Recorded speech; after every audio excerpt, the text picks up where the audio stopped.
So how are you all celebrating? Are you going? Well, I should wait for the pod to ask this question, shouldn't I? Let's just. Since it will just be the three of us, unless Guy, decides to join, which I doubt. Yeah, that seems unlikely also. In fact, it seems unlikely that really all three of us are here right now. In fact, none Why of is us that are here. unlikely? I don't know. It just seems unlikely. I mean, all of the things that could have happened to us.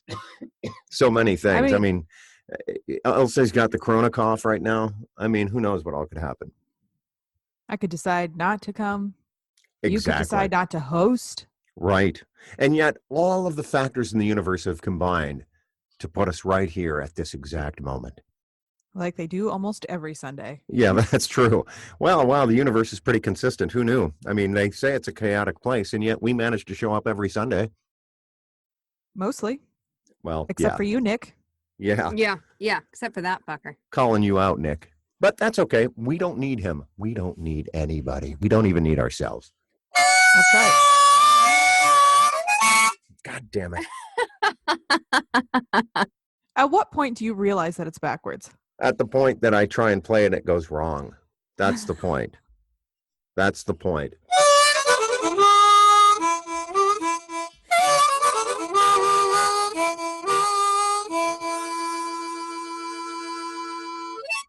Welcome to a Shin Show. I'm your convivial host, Pete Shin, joining me from an undisclosed location in a sub-basement bunker beneath a cornfield in the Midwest. Daughter Sara and beloved spouse Elsie here from a sound booth in an undisclosed location on the East Coast. Welcome to both of you. Why, thank you. Thanks. No problem. Well, I guess we should start by mentioning that it is Mother's Day. It sure Happy as Mother's fuck Day, is. all you mothers. Oh, you mothers. And happy Mother's Day to you motherfuckers, too. Oh, wow. I mean, that is Elsie all over right there. Now you're seeing what I deal with every day. This is not the day to lament your position in the relationship. Like, that is such a typical... Yeah, you have 364 days for that. Right, not on Mother's Day. Especially not on Bad MFers Day. Actually, I should take that back. You have 363 days for that. I would appreciate you tone it back a bit on our anniversary dates, too. Well, probably your birthday, too. I mean, look, when we start really counting up all the days where I should not say anything like that, it's probably adding up to all of them. And yet you do. Right, here I am on the worst possible day. Yeah. Well, anyway, so what'd you do for your mom, Sara Shin? No, we're gonna go get our we're gonna go get our nails done as soon as I find a salon that's open. Oh, I see. Get right in there, get them COVID scrubbed up underneath there. That's right. Am I right? Yeah. Okay. You wear a mask, they wear a mask. What do you want? So as soon as you find one that's open, does that imply today or this week? Help us out. There are some salons that are open and some that aren't. So like Omaha's open for business. It's just a matter of finding, it's up to the businesses whether or not they actually do it. Yeah. And of course, that would all be contingent on the idea that you lived in Omaha. Right, which is not a given. No, not at all. So yeah, it's opening. In fact, everything is opening for business. Are you going back to work this week? My boss would like me to go back to work this week, but we're going back the day after Memorial Day. I see. All right. Well, that seems reasonable under the circumstances. Totes agreed. What are you all doing for Sarah Murphy's mother? She came over yesterday, so we celebrated Mother's Day a little bit early. And we cooked a bunch of meat in Murphy's new smoker, and then we watched the fights. Ah, very good. Well, we'll get to the fights in a little bit. But in the meantime, let me tell you what I did for Elsie for Mother's Day. Nothing, because she's not my mother. So it seemed appropriate that I would do nothing for her. But what did you do for your dead mother? Right. Right. What for her, sir? I burned incense and chanted to my dead ancestors. How about that? I don't believe it. It's true. I didn't do that. But I might do it later. Yeah, that's an opportunity on the table. Yeah. I don't believe you have incense anywhere in that house. What? Well, I don't. That's true. But Elsie's a font of incense. She's got more. She's got. This is Are an you expression. telling me you're going to set her on fire to celebrate your dead mother? Right. Wait till you hear the rest of it, which is that Elsie has incense out the ass, right? That's an expression I hate, but I can't stop saying because it's so funny. Like anything, you have anything out the ass but poop. You know, right, I mean, right. It's not literally out my ass, but I do have a giant box of many different flavors, if you will, of incense.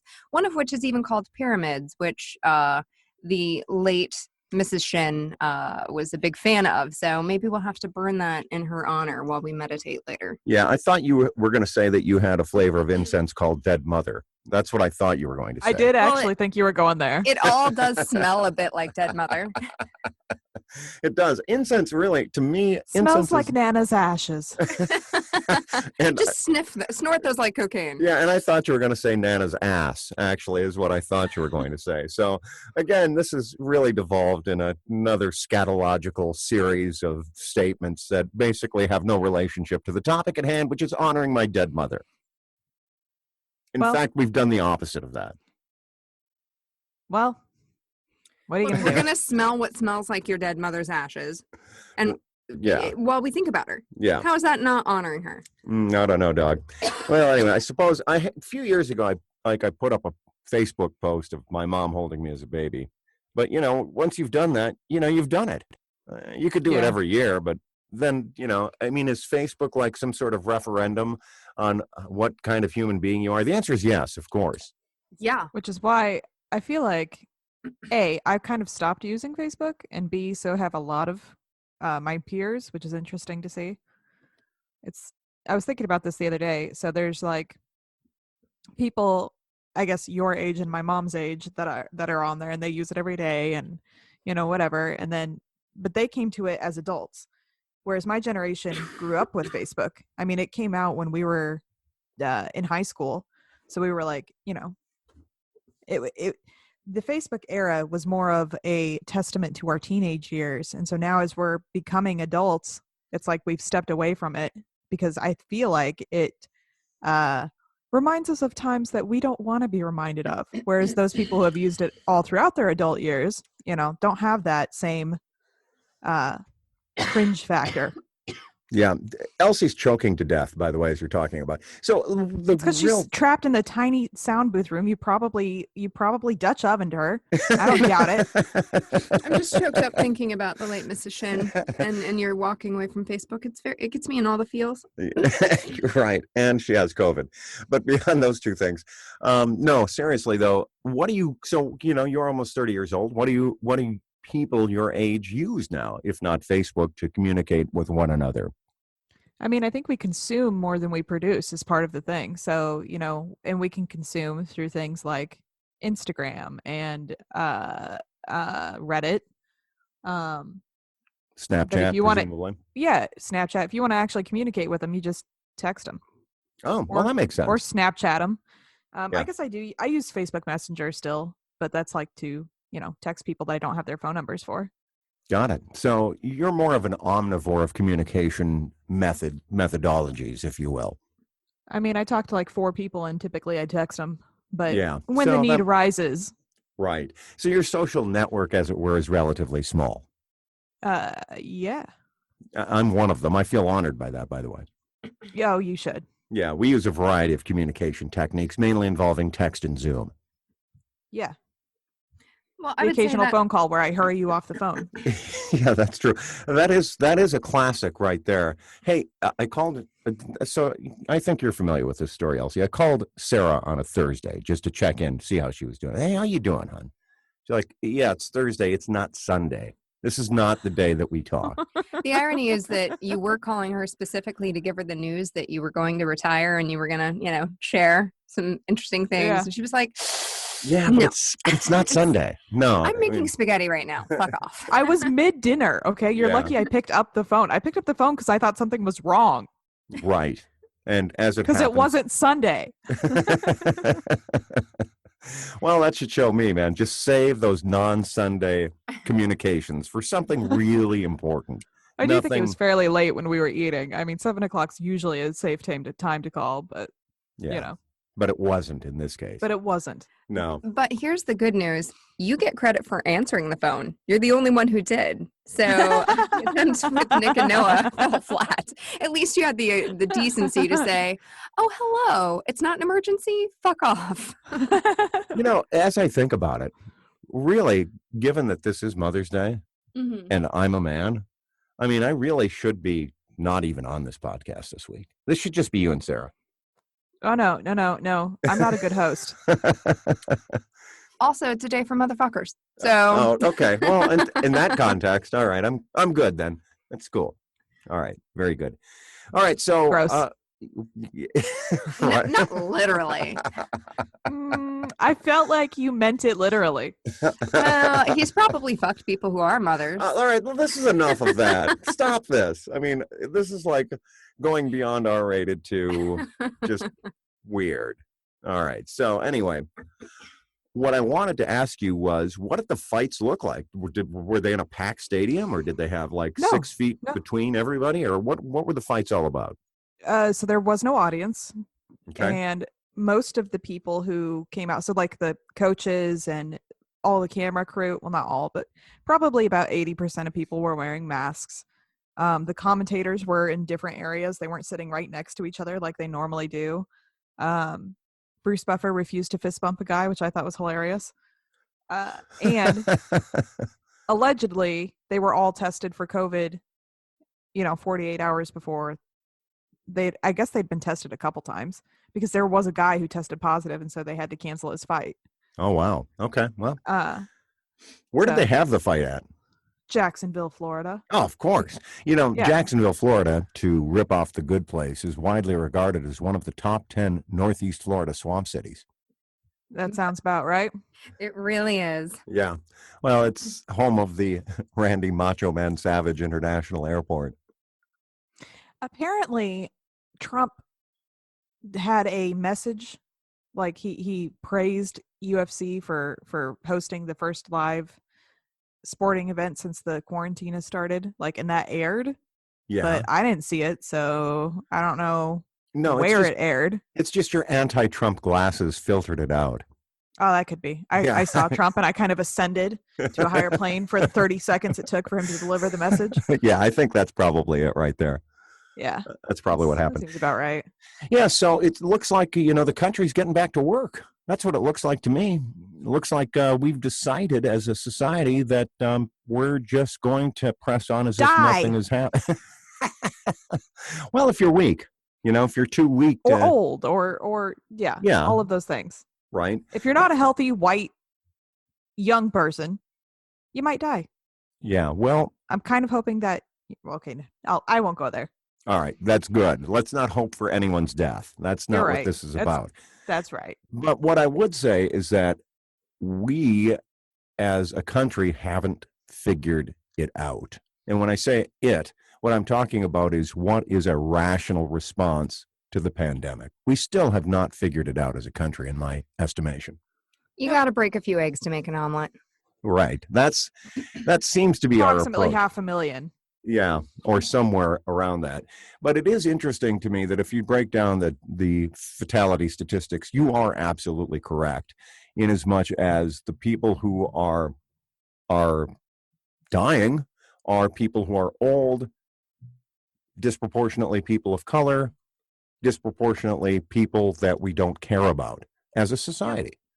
And so as a result, it's like, well, this isn't really killing a significant enough proportion of people that we deem valuable to keep the society closed. Yeah. I mean, that's the harsh reality of what we're dealing with, which means that ultimately we're going to go back to work, and, there's going to be a higher, more mortality rate for people in those categories. That's life. Yay, capitalism. Well, I don't know if it's capitalism so much to blame as just our inherent structural biases as a country. It has less to do with our socioeconomic system than it does with our structural, our deep trenched classist and racist roots. Yes, in a word. I read a really interesting post the other day by somebody who has been through the Defense Equal Opportunity, what's the MI? Management Institute, which I also am a graduate of, incidentally. Right. Oh, you did graduate, huh? Well, I mean, I had to take some remedial classes, obviously, but I mean, they eventually let me graduate with like a GED type situation. It's real nice. Yeah. Mostly just because you're white, right? So, right? You kind of just get it. Right. Now that's the funniest fucking thing you've ever said on this podcast right there. Congratulations on being white. You're a graduate now of the Defense Equal Opportunity Management Institute. Well done. Sounds like Uh, We something feel like Vault your Tech would say. background, right? but anyway, no. So, yeah. So sorry, Elsie, I interrupted. So this post was kind of explaining some things that I don't think we always all think about, which are things like even just what is kind of considered a black diet soul food, right? Is because, when we were enslaving people, we were giving them the leftovers and we weren't giving them any healthy. So they were having to like scrounge around for anything they could even try to turn into something healthy. And so over the years, you end up adding sugar and fat to things to make them actually palatable. And so a lot of these things that we just kind of associate like, oh, no, they just like that. No, it's stemmed in roots of inequality to Racism. begin with. And then so there's a lot of health issues associated with these lifestyles that are all founded on this. And it's just like we've normalized it to an extent that we don't even see it for what it is. So of course, they're already less healthy. They're already tend to be in jobs that make them essential workers. And then even there's some statistics about even a lot with all the degrees and education tended to go into things that are still service oriented, like healthcare. So it's just really sad what we're doing to our Black community in this country. It's really pitiful. So in Omaha, the largest population that has been hit by COVID is our Latino community, and they talk about they're disproportionately affected, and it's there's a lot of education issues. There's a lot of they do all of there are a lot of essential workers, so it's the same thing. Yeah, who do you the think is working minorities. in those meatpacking plants? Exactly. Right. Right. And we're about to find out how essential those people are. The fact that those Yep. people have been ordered to go back to work as part of the Defense Production Act is a reflection of the value that we place on them in terms of their output, but the lack of value we place on them in terms of their actual lives. Yep. Right. And then culturally, within the Latin community, they also tend to have larger families and live with extended families. And that, of course, then you get one person exposed, you're exposing everyone. Sounds like a stereotype. But in any event, that being said, we talk about being white, and we all are white on this podcast. And so the fact of the matter is that we do have an invisible bag of protections that keep us healthier, safer, with more income, and so on. And because we've been born into that privilege, we never feel it. I mean, and those are realities that if you ask somebody who doesn't have any real training or sensitivity or insight into any of that, will see that as you being I don't know what the right word is.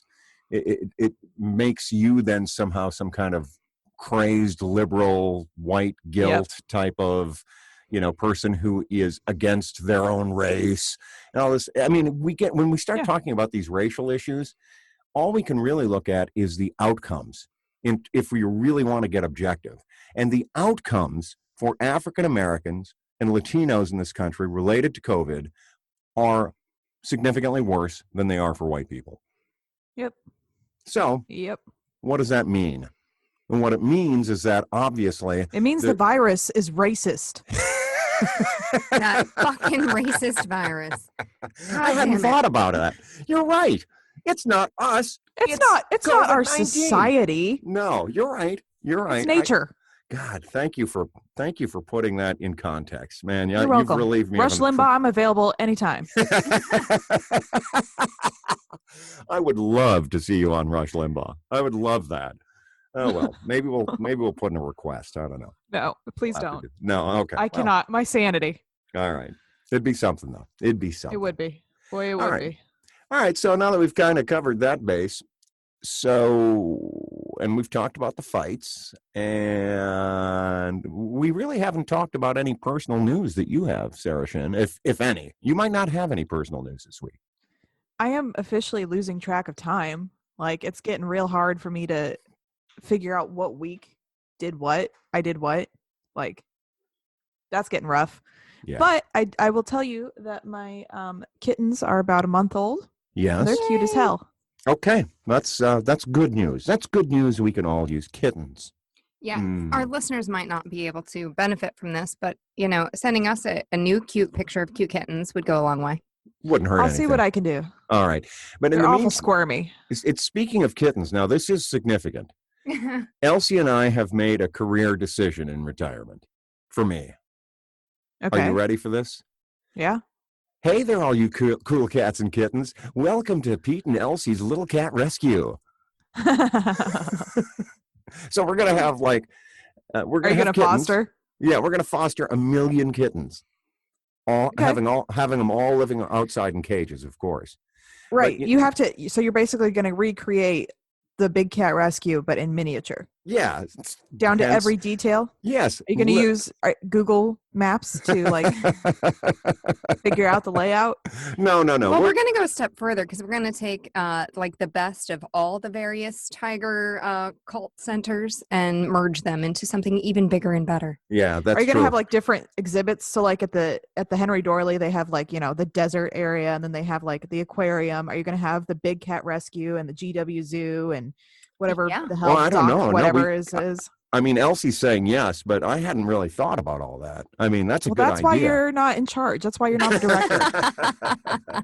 Right. So at the one that kind of mimics the one in South Carolina run by Doc Antle, Mm-hmm. what we're going to do is we're going to have Elsie dressed up in skimpy clothing for that one, obviously. That's a no. Well, okay. And then at the GW exhibit, I'll be, sporting some kind of goatee and, some sort of sparkly wig. shirt. I'll go ahead and get the tattoo, property of Joe Exotic. I'll call dibs That's on a that. big commitment. Well, you got to go all in on this sort of thing. And then I guess what's the third one? There's a third one, isn't there? Yeah. The actual Big Cat Rescue. Yeah, the little I'll cat murder rescue. my husband. How about that? And feed him to all of these going kittens. there. I did not know it was going there. And yet now that it's there, it feels so right. All right. So this is the episode that is never going to air. No. Go into the morgue files with everything else. No. There was one with your Uncle Patrick and Uncle Guy that didn't air for that one was not suitable for broadcast. Yeah, but this one will. This right. This is fine. This is fine. No, this is your insurance, right? Right. Now, I know what you're wondering. What's worse? What could possibly have been worse than Elsie publicly threatening to murder, actually promising to murder me? I didn't say it was you. I said my husband. Oh, that's a good point right there. Yeah, you don't know how many I have. There's a lot of complicating issues. Grew up close to Utah. I'm just saying. Yeah, there's a lot of things that are coming out in this podcast right now. Maybe it won't air. All right. Anyway, So yeah, the whole concept of Little Cat Rescue is one that I think its time has, not yet arrived, but soon will. It's still weird to me that you like cats now. What do you mean? I guess you've always liked cats, but it's still weird that you have pets now. It's a weird thing. Yeah. Without getting into too many specifics, let's just say that some of my past partners weren't really pet people. You weren't a pet person. Right. You didn't know. Before you were born, I had a pet called Lucky the cat. This was long before you came onto the scene. I love that And cat. then you had that one Sebastian. You know what I remember about the cat Sebastian? Is you prowling through the house going, all right, fucker, where'd you throw up now? That's what I remember about that cat. I believe that wholeheartedly. All right. So one pet. All right. One pet I had a bad experience with. But no, I mean, I liked Sebastian just fine. I did take here's the story of Sebastian, okay? So you had a nanny that we used to take you to called Marta. And I Marta, remember Martha, yeah. Yeah, was it Marta? Or I guess it was Martha. Marta was a former massage therapist. Anyway, so Martha gave us this cat, and we felt obliged to take it. But the cat shat and threw up everywhere. It was a horrible cat. That's why she gave it to you. That's true. That is actually true. And so at a certain point, Sarah, your mother and I said, well, why don't we take it out into the country and shoot it? And so I had a handgun at that time, actually. This was in the aftermath. Remember that story I told you about saving you? And that's why I abandoned you 5 years later. Well, right. In any event, so I had a handgun because I took the advice of the police and I bought a handgun. I never fired the thing, by the way. I never fired it one time to my recollection, but I had this handgun in this cat. And I'm driving outside of Denver with this handgun and this cat. And I drove like 30 miles outside of town, right?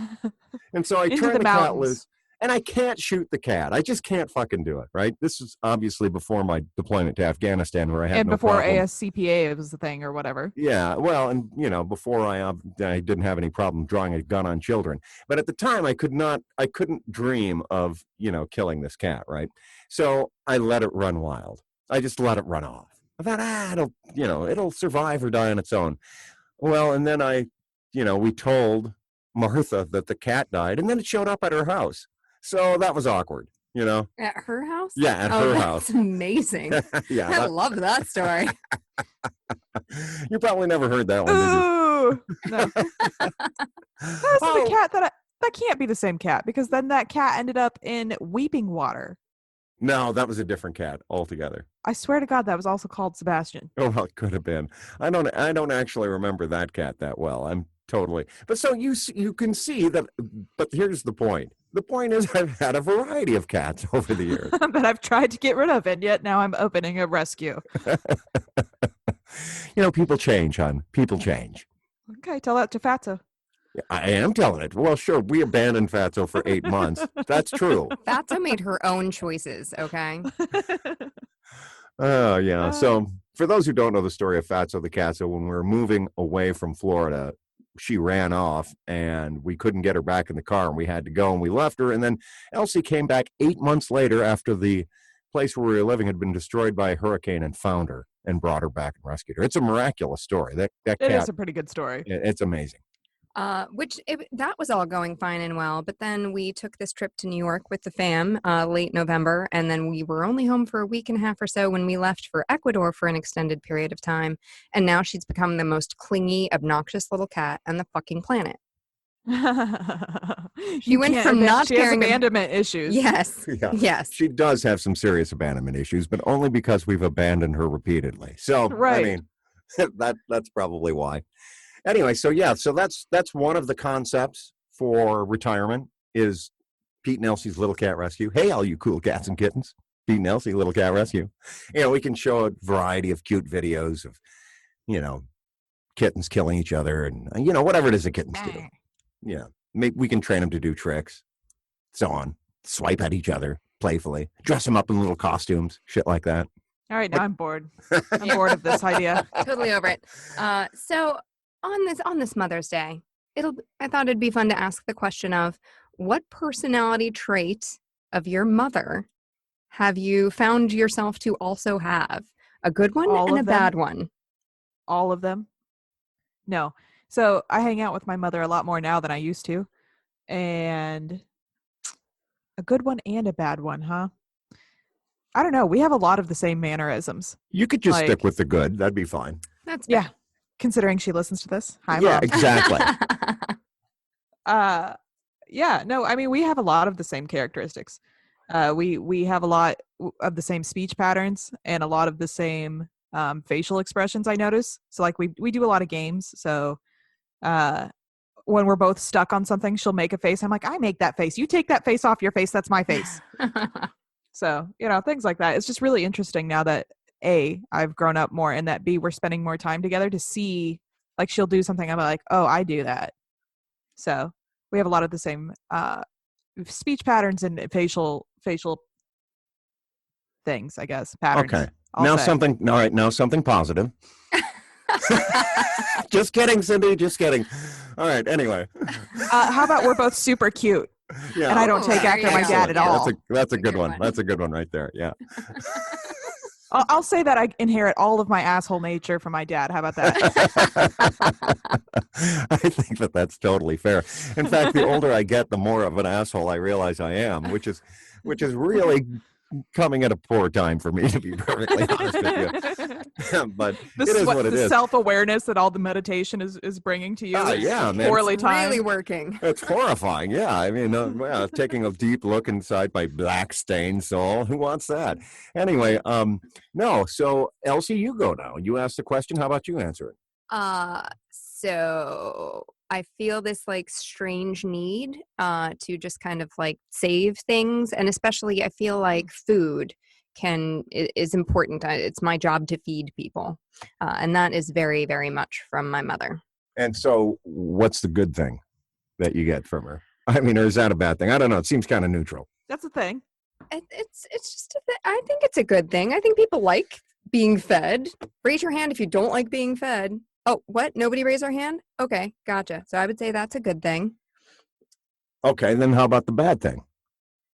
Oh, it's Mother's Day. I mean, she doesn't listen, but that's okay. You don't have to say anything bad about your mother. All right, so I would say one good thing that I got from my mother, your beloved Grandma Pat, is a love for nicotine. I mean, so thanks, Mom. Oh no, be real. No, there has to be that's true, something. because also Dad contributed to that in a significant way. Yeah, if you're gonna attribute any sort of phobia, it's got to be the one of mice. Come on now. Well, that's true. I do have Grandma Pat to thank for a complete phobia of mice. That is true, but it is also true that the first cigarettes I ever stole were from her purse. So But that's because she was around. Okay, she was there for you. That's true. He was dead at that point. So good point. Actually, was he still alive? It doesn't matter. That's the answer. So no, one good thing that I got from Grandma Pat for sure is an innate curiousness about the nature of reality itself. So I have my own mother to thank for my ability to have the imagination to found the Church of Universal Energy and the Infinite Multiverse. She probably would love the church. Oh my God, yes, she would. She'd be so excited by that. She would tell me, "Oh, Petey, that's the thing you were born to do." Anytime I expressed, I will tell you this: anytime I expressed any interest in anything, she would say, "Oh, that's what you were born to do." So, in any event, she also is responsible for my inability to stick to any one thing, because surely the next thing will be the thing I was born to do. But in any event, so yeah, a natural curiosity about spiritual phenomenon. I have my mother to thank for that for sure. And thanks to my mother, I can say with pride, this podcast is brought to you by the Church of Universal Energy and the Infinite Multiverse. If you're wondering about one of the infinite number of paths you should be on, just send me all your money to find out which one is correct. Care of this podcast. That's and it. Scene. Right. Right. Camera zooms out into small hole disappears. I do think so. We finished the Tiger King or whatever, and the amount of narcissism on display from really any of the big cat people All of was them. crazy. Yeah. Yeah. So we basically have said that it's a show about cults with tigers involved. Yeah. Very true. So, did you watch the after show also? Yeah. Oh, you did? I've not seen that, actually. I just could not bear to bring myself to watch it. Yeah. I mean, it was fine. I will tell you that that guy with the teeth, the property of Joe Exotic or whatever, Yes. he got his teeth fixed. Oh, good. That's nice. That's real nice. Yeah, thanks for that. That made my Mother's Day special. There you go. But speaking of media, I do feel the need to let everyone know that Peter was looking at an article of what are the popular shows and series and things that people are watching right now, so that we could have an idea of what maybe we should watch next.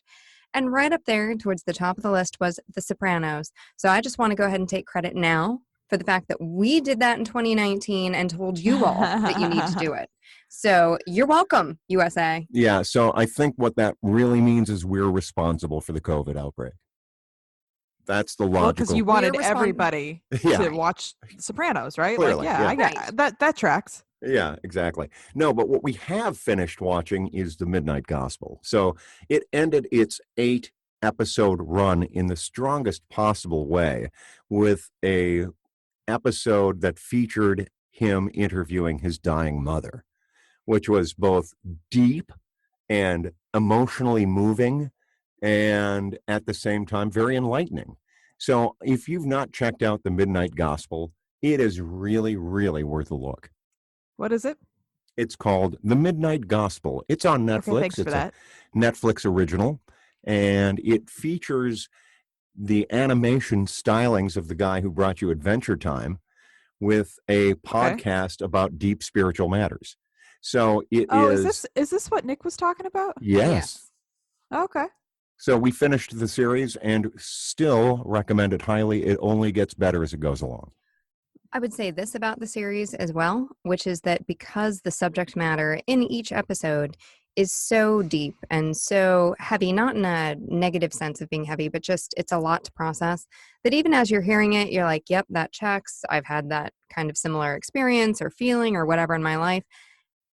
Because they talk about, the path of enlightenment and how to get there and how to get out of your own loops and this and that and sort of thing. Like, it's definitely a series you could watch numerous times and get something new out of it every time if you're really trying to be authentic with yourself. And also, you need to watch it numerous times just to track all of the trippy visuals. At times I have to look away because it's just too much visually along with too much audially, if that's even a word, which it's not. Orally. Aurally, perhaps. Audibly? Yeah, that sounds better. All right. Well, we can debate the origins of words later. Right now, though, words, what are they? That's a strong recommendation, is The Midnight Gospel. All right. So there you have that. We watched the first episode of The Witcher and then decided that we needed to make a podcast about Murphy's reaction to the podcast of The Witcher or to watching The Witcher. Because there's like the first episode or whatever, it pans to the swamp and it's all dark and you see the little monster thing and the Witcher pops up out of the swamp and she's like, I hate it. So it was about 30 seconds in, she said she hated it and it didn't improve from there. Got it. Well, you know what? That sounds a lot like Elsie's reaction to The Dark Crystal. Oh my God, yes. So clearly we need like a side shoot of here are things we watched and our reactions to them, but only include the bad ones. I must say there are times on this podcast when we hear things about Sarah Murphy's reaction to things that I feel like maybe Sarah Murphy is my spirit animal within this larger extended family. Yeah, it's entirely possible. So let me ask you this question. Did you like The Witcher? I mean, it was all right. I'll watch the second episode because everybody says it gets better, but it could have been better. It was just hyped, you know? Yeah, I see. I do not like series like that where you have to watch 3 or 4 episodes to really dig it. I will say that, but like that's how Better Call Saul was, and that was one like this last season is one of the like probably one of my favorite shows right now. You know, I like heard that too. The first season was hard, but yeah. Do you think we could skip rewarding. the first season and get right into season 2? You could skip probably the first half. All right. Well, that's a thought. That is a thought. You could probably skip the first season. I don't honestly remember much of it, but you could definitely skip the first few episodes. Well, here's the problem, right? The problem is this, that there's so much content out there that if you aren't immediately hooked, making the investment to watch the rest of it is just too much. Yeah, now, you pointed to something true. in a book. I don't know. It was a list. It was my list. I see. And what's at the top of your list? It's not ordered. Okay. Well, what's the first item on your list in no particular order? I mean, I have under movies, we want to watch all of the Tim Burton Batmans because we haven't seen those since we were kids. That's only 2. Well, whatever. My knowledge. Yeah. See, and I don't even know. All I remember is that the Michael Keaton Batmans. Yeah, that's 2. And then on the TV list, the next item is Shameless. Oh, okay. Yeah, no, I've heard nothing but good. Every time that comes up, Uncle Guy says, you've got to watch Shameless. You've got to watch Shameless. Everybody I've heard who watches it really likes it. Well, that might especially be on our list. Especially when you've grown up poor, they say. It's an accurate representation of poverty. Well, all right then. Well, then we should probably both, you and I, check it out. Maybe not Elsie. She grew up rich. Well, that's what I'm her insight. Yeah, that's what I'm counting on for my retirement is, frankly, her inheritance. You're now becoming a trust fund, baby. Yeah. Oh, this is some news that's coming out right here on this podcast. Turns out she's poor. Oh, shit, dog. Oh, well. You planned poorly. I chose unwisely. Title of your memoir.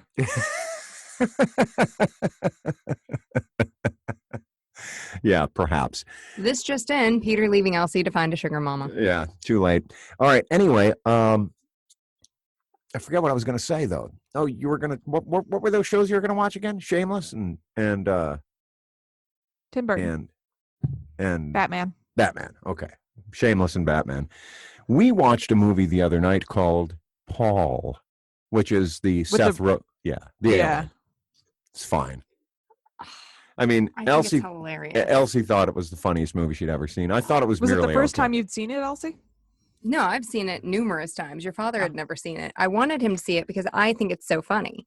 But he was like, Yeah, it didn't really do it for me. You know, a wisecracking alien. See, that's how I felt about Napoleon Dynamite, and yet the world says I'm wrong. That's, there's no accounting for taste, Sarah. But that being said, those original Batman movies, I know you don't remember them, but I took you to see the first Batman movie in Denver, Colorado. I believe that. I might be misremembering that, but I think I did. I'm pretty sure I did. We could check out the year it was made and see if it checks out. Yeah, exactly. You couldn't have been more than 3 or 4. The first movie I clearly remember you taking me to was Star Wars in Nebraska City. Is that a fact? Well, I took you Yep. to some movies in Denver too, for sure. I also remember you taking. Well, I was older then, but I do also remember going to see The Fifth Element and Serenity. Really? No, Yeah. I do remember taking you to see Serenity. I don't remember taking you to see The Fifth Element, Yeah. but that's okay. No, what I really remember taking you to see was The Lion King when you were just a wee shaver. Yeah, I bet there is some Disney mixed in there. I do kind of remember sitting in a high seat for maybe some Barney. I got some vague memories of that, but not real clear ones. Dude, you were totally into Barney. Barney was your jam. Oh yeah. He sang to me personally. He sure did. He sure did. Anyway, so yeah, those days are gone forever. But I don't know what we're going to really watch next, to tell you the truth. We are watching Babylon Berlin, which is an absolutely awesome German television show that is set in Weimar, Germany in the interwar years, the late interwar years as the Nazis are coming to power. So it's set in 1928 and 1929, and it is an absolutely phenomenal depiction of that era with all That's of a its Netflix complexities. special too, isn't it? It is. And of course, you can watch it with English subtitles or with German subtitles, but you can watch it dubbed in English if you want to. But we watch it in the German, reading the subtitles, and I think it's better that way. I could see that. Yeah, you do actually have to pay attention though, which Elsie doesn't do. Like she's looking through Facebook right now, for example. I'm paying attention. She's not. She's lost the track of this conversation entirely. I saw a trailer for that and I thought it looked good. There was another one that I thought looked fairly good. I think it was Hollywood Now. It had the guy from Glee on it. That's all I really remember. Oh yeah. Yeah, it's just called Hollywood, I think. Is it? Okay. Yeah, it's like number 1 or number 2 on Netflix right now. There you have it. Yeah, so you should watch it. It's got Dylan McDermott as a milkman/pimp. So that's pretty good. Yeah. So it's him as himself, is what I'm hearing. No, sorry, not milkman/pimp, gas station owner/pimp. That's what it is. All the better to launder your money. Right. Truly full service, if you know what I mean. And I think you do. So anyway. Yeah, so I'm glad Dylan McDermott's working. That's important to me. Okay. All right. Now, so here's speaking of actors, criminally underrated actors, here's the other alternative that we're pursuing for my retirement, which is The Adventures of Jeff Goldblum and Lassie, starring me and Lily, because I kind of look like Jeff Goldblum and Lily looks a lot like Lassie. Yeah, I really think you should lean into that. Just keep Right? do That's it. what Do I'm it. saying. Do it until you get a cease and desist. or because Jeff Goldblum I feel like could go either way with this. Yeah. A guest appearance. Yeah, I know. I think he would be so fascinated. I think you'd be like, yeah, let's explore your psychosis, dude. Yeah, maybe so. Maybe so. Yeah, so we're going to be working on some sets and props because the first episode, I've got it all laid out. Lily/Lassie is going to defeat COVID-19. Because Nice. because Lily likes biting and snarling and grabbing at balls. So if we cover a ball with like COVID-19 spikes, you know what I mean, and then let her Yeah. tear it up, right? I could say to her, Then she'll save humanity. exactly. But then what do you do after that? Well, she's got to save humanity every episode. But why not? Isn't And it that will like all what be Lassie narrated. is? Exactly. Actually, you know what? We could do that every week. Just dress up a ball as different shit. Yeah, Just write racism on it. She right. defeats racism. Right. There you go. Right. She can beat COVID-19, then next week racism, then after that, nuclear stockpiles. There's no end to what she can defeat if we properly disguise the ball. And The she does like squirrel's to eating lay all my on her bird back, seed. feet in the air, looking like she's dead. And that could be like where she, becomes one with herself. A show of her meditating. I don't know about all that. See, now it got weird. Well, heroes need to relax. I don't know if you need to see heroes relaxing, though. You do when it means that they're twats in the air. God damn, woman. First it's Happy Motherfuckers Day, now it's twats in the air. I mean, this is getting a hard explicit rating thanks to you. You're welcome, audience. Oh, well. You know who's going to really love this?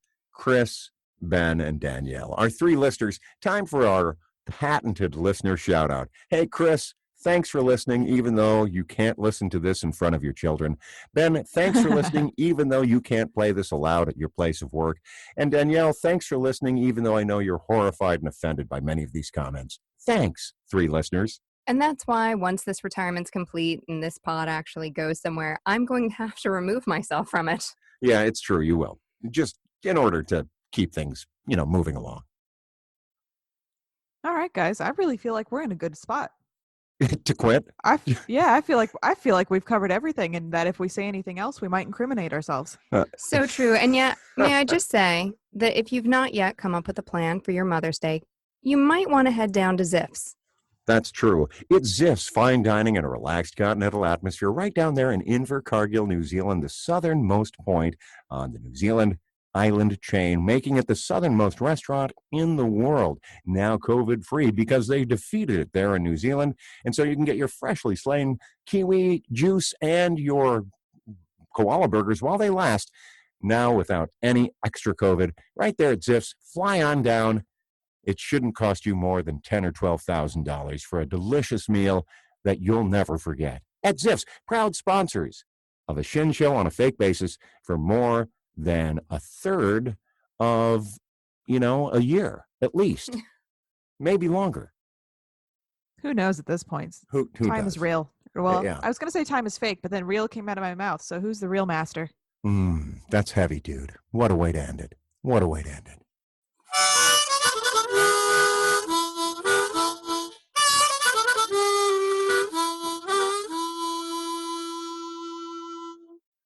A Shin Show is a production of Shinfluence. It features the voices and opinions of the Shin family, which are entirely and exclusively their own. It's brought to you on a fake basis each week by Ziff's Fine Dining in Invercargill, New Zealand, and by the Church of Universal Energy and the Infinite Multiverse. If you don't know what it is, send money, and you'll soon find out. Also, it's brought to you by our 3 listeners, Chris, Ben, and Danielle. Thanks Who for we listening. definitely know the names of. And did not almost forget. And shout out to Cindy. Cindy, also a listener who may not be anymore after this episode. Yeah, that's a good point. Yeah. So, yeah, and I definitely didn't forget Chris's name. No, of course not not. at all. Never. Hey, but just before we leave, did you ever watch The Brady Bunch, Sarah Shin? A little bit. So you've never seen every episode. Not like people of my generation and even Elsie's generation. Right. So you couldn't say what the best episode of Brady Bunch is, right? I can tell you the only episode I remember. Which is when they're on like an island or something and the housekeeper is like trying to keep everything together. All I remember is that she's running down a hill trying to stop the car from rolling away or something. I don't remember that episode. Are you sure that's not Full House? All right, anyway, so... The nanny had a blue apron thing that she that's wore, true. right? Yeah. Yeah, that's or the true. housekeeper or whatever her role was. I'm not clear. Alice. Mistress, maybe. All of the above. Right. Sex therapist for Mike and Carol. We don't really know. That's right. I don't judge. Maybe we need a live-in sex therapist. You are definitely bounced from the podcast. Definitely. No, so the episode that I remember is, I remember a million episodes, but the one I remember most is when Marcia gets hit in the face with a football and her nose blows up. Well, our listener, Chris, texted me this week and said that the number one Brady Bunch episode has to be when they go to Hawaii and they find this tiki monster and everybody seems cursed. That's the one I'm talking about. And you think that's the best episode? Then you're on Team Chris. That's the only one I remember. Then it must be the best. Chris must be right about this. Well, for the record, when you brought it up, the first thing that came into my mind was the idea of a football hitting Marcia right in the face. So, well, okay. I must be on Team Peter. All right, I guess it's tied then. Well, Chris, no resolution this week. All right, but be sure and join us again next week when we'll hear Sara Shin say, I can do anything through spite, which fuels me. Words to live by, folks. Words it sure to is. live by. All right, well, I sure love you, honey. Love you. Bye. Love you. Bye.